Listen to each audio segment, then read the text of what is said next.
জরাসন্ধ রাজা তিনি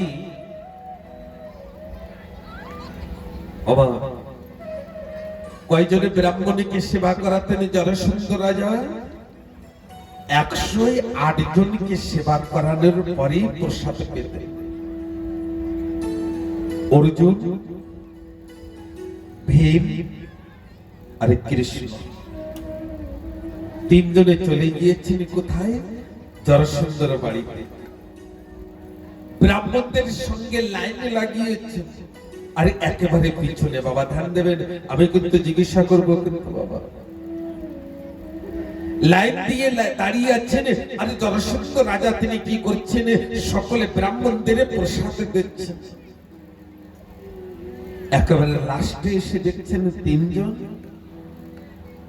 জরাসন্ধ রাজা তিনি ওই শ্রীকৃষ্ণের সম্মুখে যে সময় এসেছেন, সে সময় জরাসন্ধ তিনি বলছেন, তুমি কে?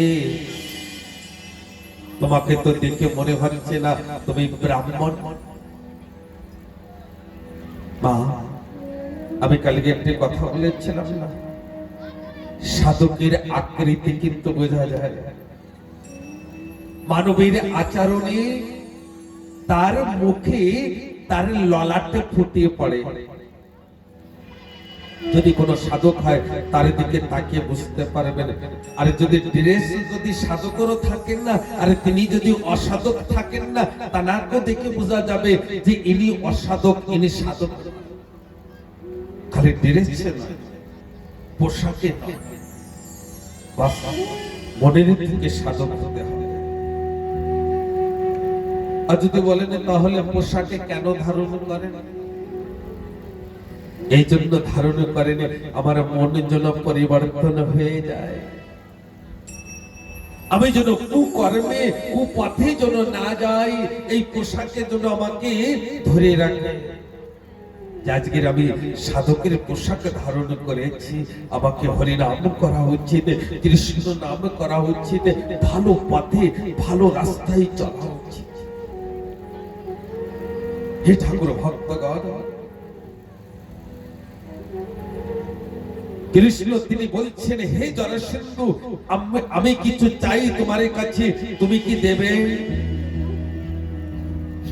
জরাসন্ধ রাজা বলছেন, আমার দরজায় এসে কেউ আজ পর্যন্ত ফিরে যায় নাই, তুমি বলো কি চাই? কৃষ্ণ বলছেন, হে জরাসন্ধ, আমি তোমার সঙ্গে মাল্য যুদ্ধ চাই। জরাসন্ধ তিনি বলছেন, তুমি তো ব্রাহ্মণ নয়, তুমি কে? পরিচয় দাও। ঠাকুরে তিনি বলছেন, আমার নাম কৃষ্ণ। জরাসন্ধ বলছেন, কোন কৃষ্ণ? বলছেন, দ্বারিকাধীশ শ্রীকৃষ্ণ। আচ্ছা, তুমি সেই দ্বারিকাধীশ শ্রীকৃষ্ণ, তুমি তো রণভূমিতে আমার ভাইতে পলায়ন করেছিলে, তাই তোমার নাম রেখেছিলাম রণছোড়। বলো রণছোড় ভগবান কি? তোমার নাম রেখেছিলাম রণছোড়। তা কৃষ্ণ, এই রণছোড় যে আমার থেকে ভয় পায়, আমার থেকে হেরে যায়, আমি তার সঙ্গে কোনোদিন যুদ্ধ করি না। ধ্যান দেন, কথাকে অমৃতময় এ নয় যে বসে আছি, বসে বসে কথাকে শ্রবণ করতে হবে। কেউ যদি আপনার কাছে হার মেনে যায় না, তাহলে সেই কথাকে আগে বাড়ানোর চেষ্টা করবেন না। যদি আপনার নামে কেউ উল্টো পাল্টা বকে থাকে, আর সে যদি বলে যে আমি বলি নাই, তা সেখানেই কথাকে সমাপ্ত করে দেন, তাকে আগে বাড়ানোর দরকারই নাই, কেননা আপনার থেকে হেরে গিয়েছেন, ভয় পেয়েছেন। শ্রীকৃষ্ণ বলছেন, ঠিক আছে, তুমি আমার সঙ্গে যদি মাল্য যুদ্ধ না করো, আমার পিছনে অর্জুন আছে, তবে অর্জুনের সঙ্গে যুদ্ধ করো। জরাসন্ধ রাজা তিনি বলছেন, অর্জুন আমার বয়সের অনেক ছোট, আর আমি ছোটর সঙ্গে কখনো যুদ্ধ করি না। মা, আপনাদের ছোট যদি কেউ হয় না, যেমন যা ছোট যা,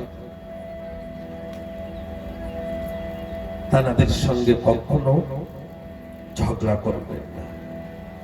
তাকে নিজের বোন মেনে নিয়ে পক্ষে ধরে রাখবে।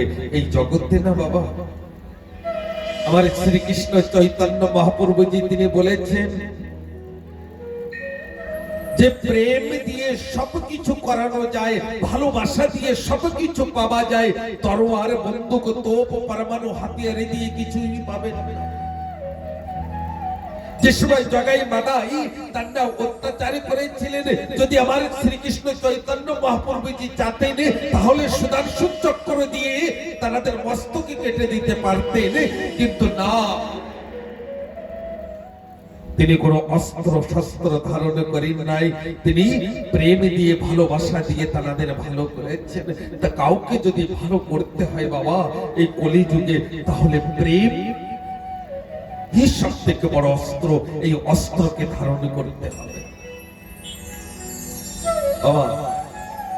কেউ যদি দুই চড় মেরে যদি বলে 10 টাকা দিয়ে দেবে কি? না, দেবে না। কিন্তু যদি প্রেম দিয়ে বলি না, মা ও মা আমাকে 10টি টাকা দেন না, তো 10 টাকার জায়গায় হয়তো বাবা 20 টাকা পেতে পারে। এই জন্য প্রেমই সব থেকে বড় অস্ত্র। তাই আজকে ওই জরাসন্ধ তিনি বলছেন আমার থেকে ছোট বাবা ধ্যান দেবেন। যদি কেউ ধনী ব্যক্তি হয়ে জানে রাধারানীর কৃপায়, এই মানবের কি সাধ্য আছে ধনী হওয়ার? যদি আমার রাধা কৃষ্ণের কৃপা না হলে তাহলে তিনি হতে পারেন না। এই জন্য ধনী হওয়ার পরে নিজেকে নিজে আমৃত্যু চিন্তন করবেন না। আপনাদের দিকে যদি নিচু কেউ থাকেন তাকে ছোট বলে চিন্তন করবেন না, তাকে সমান অধিকারে দেবেন। ও মানব আমিও মানব, সমান অধিকারে দিতে হবে, তাকে কষ্ট দিলে হবে না বাবা। যদি এই মানবের ভিতরে থেকে যদি আহাতে বাড়িয়ে আসে না, তাহলে লেগে যায়। আচ্ছা একটা কথা বলুন বাবা, একটা কথা বলুন, এই পাশে 10 লাখ টাকা আর এই পাশে আশীর্বাদ, আপনাদের কি চাই? 10 লাখ টাকা না আশীর্বাদ? যদি আশীর্বাদ চান, টাকা না চেয়ে তা হাত উঁচু করে বলুন না, আশীর্বাদ চাই। তার মানে আশীর্বাদের সম্মুখে 10 লক্ষ টাকা তুচ্ছ। এই জন্য গুরুজন সাধুগুরু বৈষ্ণব মাতা পিতার কাছে থেকে আশীর্বাদ নেন, আশীর্বাদ নেন। সকালে দুপুরে বিকালে 3 টাইম আশীর্বাদ নেন। আরেকটি কথা, এই যে কলসিতে জল ভরেছেন না, যে সময় জল ভরতে গিয়েছেন কি কায়দায় ভরেছিলেন জল? কলসি কি সিধা সিধি ঢুকিয়ে দিয়েছিলেন না কাতে করে দিয়েছিলেন? তো যদি কাতে করে দিয়ে থাকেন তবেই তো ওর ভিতরে জল ভরেছে, আর ওর ভিতরে যে বাতাসটা বাইরে এসেছে।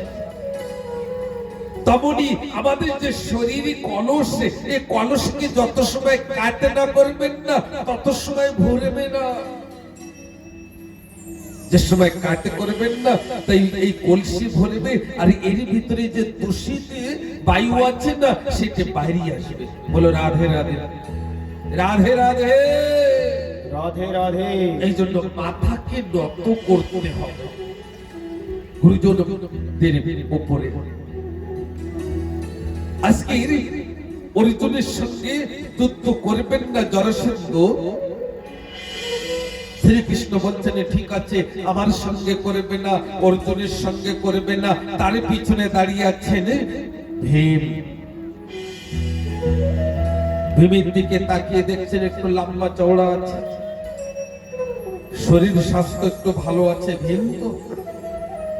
তো জরাসন্ধ বলছেন এ হয়তো কিছু সময় টেকে আমার কাছে, এ কিছু সময় টেকে, এ কিছু সময় হয়তো আমার সঙ্গে যুদ্ধ করতে পারে, নাই তো আর কেউ পারবে না। তা বলছেন ঠিক আছে, আমি জরাসন্ধ ভীমের সঙ্গে আমি মাল্য যুদ্ধ করব। বাবা ধ্যান দেবেন, ওই জরাসন্ধর বাড়ির সম্মুখে একটি গ্রাউন্ড, সকলে ঘিরে দাঁড়িয়ে আছে। আর 27 দিন পর্যন্ত গদা যুদ্ধ। বাবা 27 দিন পর্যন্ত গদা দিয়ে যুদ্ধ হয়েছে। 28 দিনের দিন গদাকে ছিঁড়ে মাল্য যুদ্ধ শুরু হয়েছে। মাল্য যুদ্ধ কাকে বলে মা? কুস্তি। আরে মাল্য যুদ্ধ শুরু হয়েছে।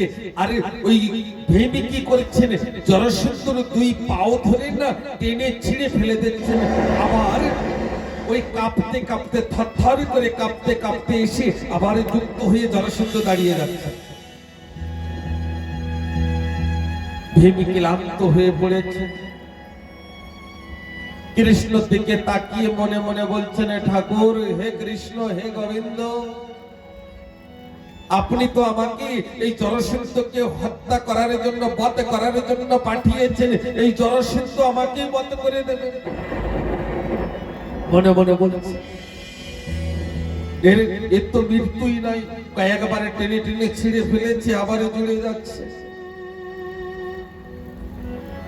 ঠাকুর মনে মনে বলছে, ভীম, তুমি যদি স্বর্ণগত যদি প্রথমের থেকে হতে না, এত সময় জরাসন্ধের মৃত্যু হয়ে যেত। বাবা, এই মানব ঠাকুরের কোন সময় ডাকেন? বাবা, এই ঠাকুরকে কোন সময় ডাকেন? যে সময় বিপত্তি আসে। বাচ্চারা কি করে, পেপারের সময় দেখবেন ঠাকুর ঘরে 2-3 বার প্রণাম করেন, আমি যেন পাশ হয়ে যাবি, যেন পাশ হয়ে যাবি। সারা বছর কোথায় গিয়েছিলেন? যদি সন্তান ইয়া স্বামী আদি যদি রোগগ্রস্ত থাকে, তা দেখবেন মায়েরা ওই কালী মন্দিরে এসে প্রণাম করে বলবেন, মা, 1 বছরের ভিতরে কোনোদিনও মাথা ওই জায়গায় নিচু করতে আসেননি, আর যেই বিপদে পড়েছেন সেই এসেছে। 1 বছরের মাথায় আগে 2 দিন এসে মাথা টেকবেন, আর সারা বছর আসবেন না। আর সারা বছরে যিনি ওই ধূপ প্রদীপে লাগাবেন, তার নাম কি দেন জানো? পাগলি। এই প্রসঙ্গ বলছি, মানে যিনি সারা বছর ওই ধূপ বাতি আদি করবেন মা কালীর, তানাকে কি বলবেন? পাগলি। ওই পাগলি করে। আরে যদি পাগলি করে থাকে, তা আপনি কি করেন? কেন আসেন না মঙ্গলবারে বসে আমার ঠাকুরের, আমার মায়ের সম্মুখে কেন বসে কামনা করেন না সংসারের জন্য, বিপদের সময় কেন? বাবা, আজকে ওই ভীম তিনি মনে মনে বলছেন, ঠাকুর আমি কি করব? আর ঠাকুরে তিনি কি করলেন? কৃষ্ণ একটি পাতা ছিঁড়ে এই সিধা সিধি না ফেলে না এদিক ওদিকে ছড়িয়ে দিয়েছে। তার মানে এ ভীম, তুমি যে টেনে ছিঁড়ে যে সিধা সিধে ফেলে দিচ্ছ না, এতে মৃত্যু হবে না। এই টেনে ছিঁড়ে এদিক ওদিকে করে ফেলে দাও।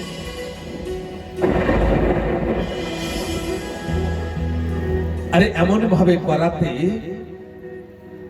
ওই জরাসন্ধর মৃত্যু হয়েছে, জরাসন্ধর বধ হয়েছে।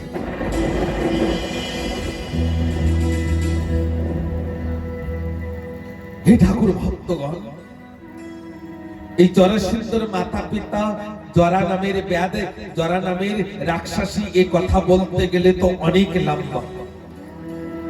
কলিযুগের মানবের কাছে সময় নেই, তো একটু পরে হাই উঠবে না, এক এক করে পিছন দিকে। এই জন্য একটু শর্টে যাই, আর যদি কারোর কিছু প্রশ্ন থাকে, আমি বলেছি না 7 দিনের পরে আর কোনো প্রশ্নই থাকবে না। বাবা, ওই সেই মস্তকের মুকুটে আজকের রাজা পরীক্ষিত ধারণ করেছেন মস্তকে। আর ওই মৃগ শিকারের জন্য বনের ভিতরে, জঙ্গলের ভিতরে ছুটে বেড়াচ্ছে। দুপুর বেলায়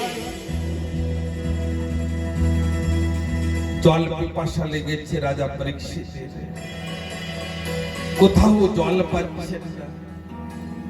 আজ সময় জল না পাচ্ছেন, সে সময় ওই রাজা পরীক্ষিত মনে মনে চিন্তন করছেন, এই জল কোথায় পাই। আরে জানেন, জল খোঁজ করতে করতে দেখছেন একটি কুঠির, আর কুঠিরের তলে একটি ঋষি তপ করছেন। বাবা, একটি ঋষি তপ করছেন। সেই ঋষির নাম কি? অনেকে শ্রমিক ঋষি বলেন, অনেকে শ্রমিক ঋষি বলেন। হে ঠাকুর ভক্তগণ,